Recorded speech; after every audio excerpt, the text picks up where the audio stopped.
Hello students, कैसे हैं आप सब लोग।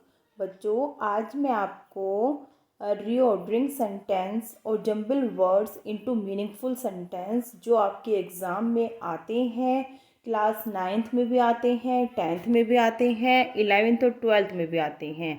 आपको क्या करते हैं, वो अनजम्बल करके दे देते हैं और आपको उनको जंबल करना होता है। उल्टे सीधे करके दे रखते हैं वर्ड्स, आपको उनसे एक ऐसा मीनिंगफुल वर्ड बनाना होता है, मीनिंगफुल सेंटेंस बनाना होता है बच्चों, जिसका कोई अर्थ निकले। तो इसमें आपको सबसे पहले ये पता होना चाहिए कि जब हम सेंटेंस फॉर्मेशन करते हैं तो हम सबसे पहले अपने सब्जेक्ट को आगे रखते हैं। सब्जेक्ट वो होता है जो कोई कार्य करने वाला या जिसके बारे में कोई कार्य किया जाता है ना।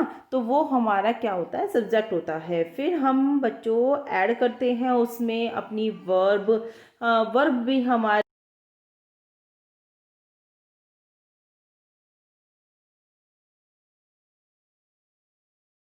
या फिर बच्चों वो हमारी मॉडल वर्ब हो। ये सब हमारी मॉडल वर्ब भी हमारी वर्ब में ही आती है, फिर हम उसको लिखते हैं। जैसे कि हेल्पिंग वर्ब होती है हमारी is, am, are, was, were, has, have, shall. ये सब हमारी हेल्पिंग वर्ब है। और मेन वर्ब तो आपको पता ही एक्शन वर्ब होती है। और मॉडल वर्ब में जैसे बच्चों की कैन हो गया, शैल, मस्ट, वुड, ये सब हम पहले फिर सब्जेक्ट के बाद लिखते हैं। और फिर बच्चों जो हमारा बाकी सारा बच जाता है सेंटेंस में, वो हमारा ऑब्जेक्ट होता है, वो हमारा लास्ट में आता है। तो इस तरह से हम सेंटेंस फॉर्मेशन करते हैं। तो आपको पता होना चाहिए कि जो हमारा कर्ता होता है, कार्य करने वाला होता है, चाहे वो हमारा नाउन हो या फिर वो हमारा प्रोनाउन हो, कोई नाम हो या फिर ही, शी, दे, इस तरह के वर्ड, ये सब हमारे सब्जेक्ट होते हैं जो सबसे पहले आते हैं। तो इस तरह से बच्चों हम अपना सेंटेंस फॉर्मेशन करते हैं। सब्जेक्ट में हमारा नाउन, प्रोनाउन, ये सभी कुछ आ जाता है। तो देखिए, मैं आपकी प्रैक्टिस एक्सरसाइज के लिए कुछ सेंटेंस लेकर आई हूँ जो हम अभी करके देखेंगे तो हमारी प्रैक्टिस हो जाएगी और हम इजीली समझ जाएंगे कि हम आखिर इनको कैसे सेंटेंस बनाते हैं। देखिए, पहला हम बनाएंगे, मैंने जैसे आपको पहले बताया था कि सबसे पहले हम क्या लिखेंगे बच्चों। सबसे पहले हम सब्जेक्ट लिखेंगे और सब्जेक्ट हमारा नाउन भी हो सकता है और प्रोनाउन भी हो सकता है। तो सबसे पहले we, then helping verb are, main verb going, फिर प्रपोजिशन आ जाती है to, and then Mumbai. Last में बच्चों हम अपना फुल स्टॉप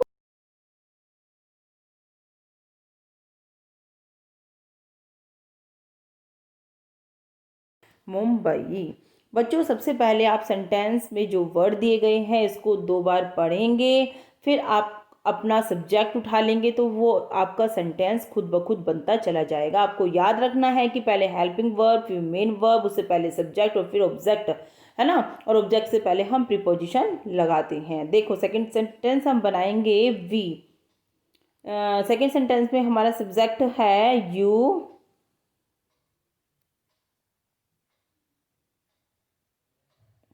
फिर बच्चों should not,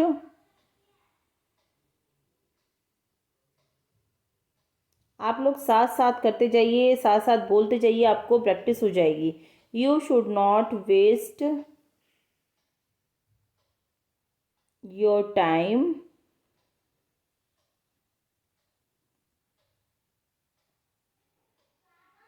watching watching too much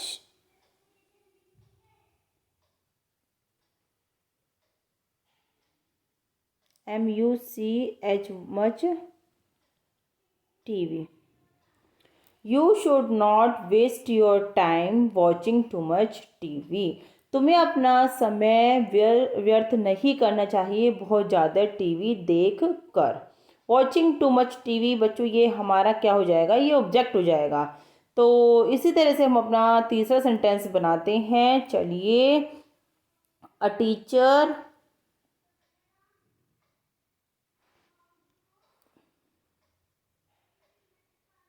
a teacher inspire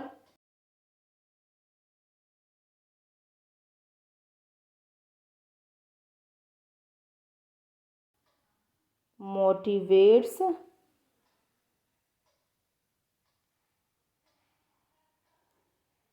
क्या रहेगा बच्चे इसमें हमारा दी और स्टूडेंट्स, दी स्टूडेंट्स। एक टीचर बच्चे को इंस्पायर करती है और उनको प्रेरणा मोटिवेट्स देती है स्टूडेंट्स को। A teacher inspires and motivates the students. बच्चों आपको ध्यान ये रखना है कि जो भी हम सेंटेंस फॉर्मेशन करेंगे उसका कोई अर्थ, उसका कोई मीनिंग निकलना चाहिए। और अगर आप इसी तरह से प्रैक्टिस करते रहेंगे तो बच्चों आप जल्दी ही आपको प्रैक्टिस हो जाएगी और आप बहुत ही मिनटों में बच्चों सेंटेंस फॉर्मेशन सीख जाएंगे। अब इसमें देख लेते हैं कौन कौन से वर्ड दिए गए हैं। Awarded, Bharat Ratna, he highest, was, India civilian award, दी। तो सबसे पहले हम लिखेंगे सब्जेक्ट ही वॉज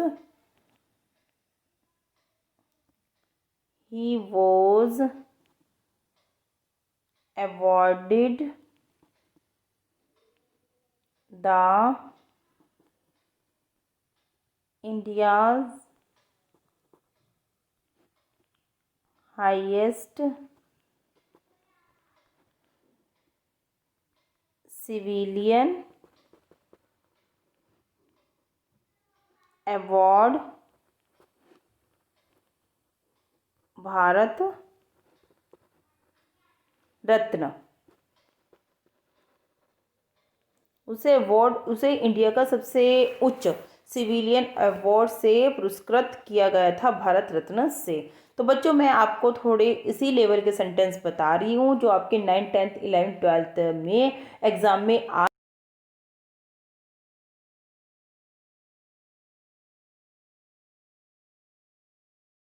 प्रैक्टिस नहीं हो पाएगी अपने एग्ज़ाम के पॉइंट ऑफ व्यू से।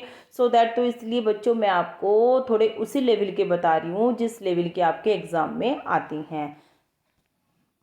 फिफ्थ सेंटेंस हम देख लेते हैं। देखिए, diversity is a land of India. तो बच्चों ये तो बहुत ही इजी सेंटेंस मैंने लिया है आप लोगों के लिए। India is a land of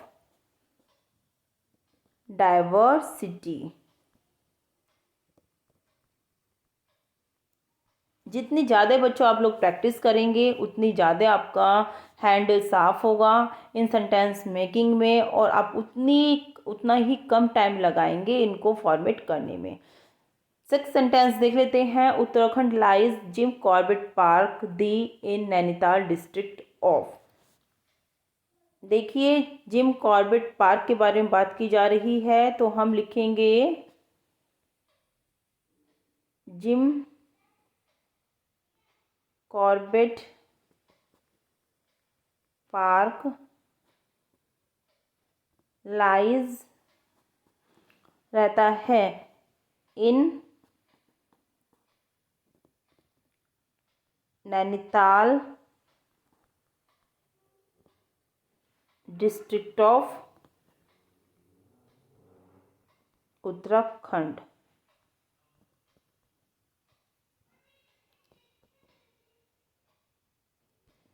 gym Corbett park lies in the Nainital district of Uttarakhand. तो इस तरह से बच्चों हमारा ये सेंटेंस बनेगा। आगे 7 नंबर पे चलते हैं। ऑफ एक्सीडिंगली ही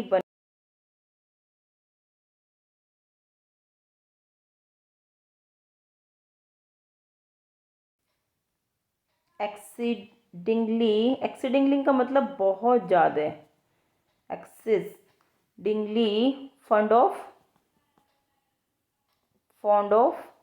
बनारस। वह बनारस के लिए बहुत ज़्यादा उत्सुक था।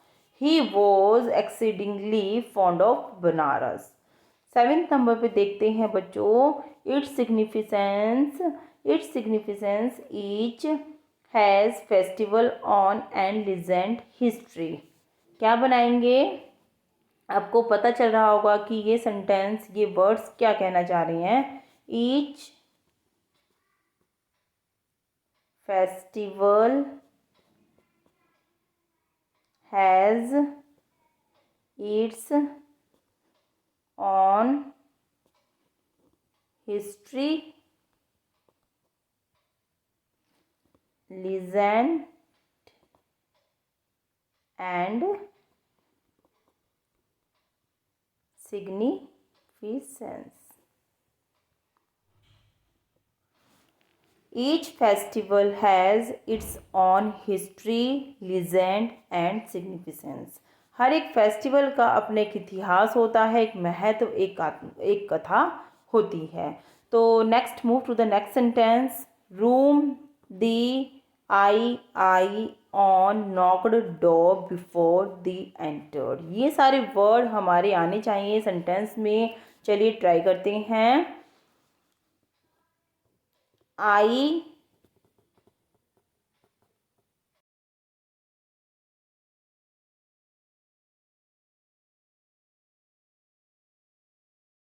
से पहले, I knocked on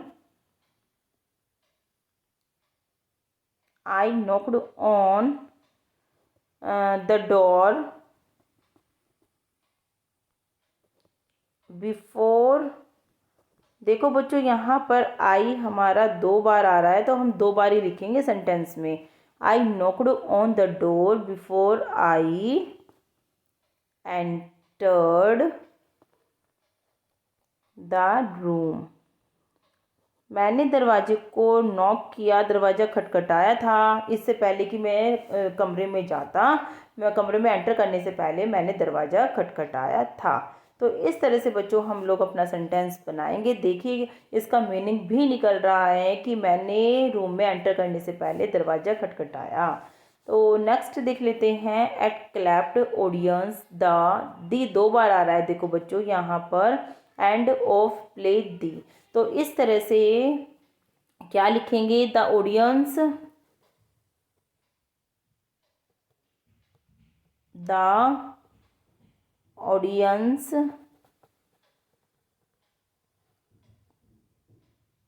clapped, CLAPPED clapped.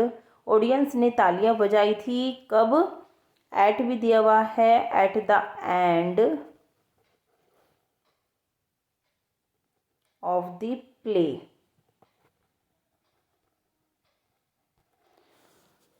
Play के एंड में ऑडियंस ने तालियां बजाई.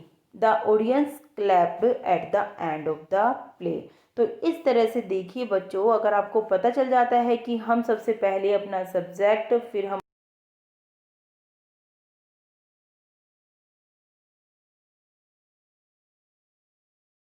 हैं और फिर हम बच्चों हम अपना ऑब्जेक्ट लगा के इस तरह से सेंटेंस को फॉर्मेट करते हैं. आपको अगर ये चीज़ें थोड़ा सा याद रखोगे तो आप कभी भी अपना सेंटेंस गलत नहीं बना पाओगे. और इसी तरह से बच्चों, अगर आप चाहते हैं कि आप एग्ज़ाम की तैयारी कर पाएँ, एग्ज़ाम में अच्छे स्कोर ला पाएँ, तो बच्चों जल्दी से मेरा चैनल सब्सक्राइब कर दीजिए, क्योंकि मैं आपके लिए सारे चैप्टर 9th 10th की इजी समरी और इम्पोर्टेंट क्वेश्चंस भी आपको बताती हूँ. आप मेरी चैनल की प्लेलिस्ट में जाकर देख सकते हैं. और बच्चों जल्दी से वीडियो को लाइक और चैनल को सब्सक्राइब, बेल आइकन हिट कर दीजिए, ताकि जो भी मैं ग्रामर से रिलेटेड या आपके चैप्टर से रिलेटेड कोई भी वीडियोस बनाऊं तो आपको उसका बेनिफिट आपसे छूट ना पाए. Thank you.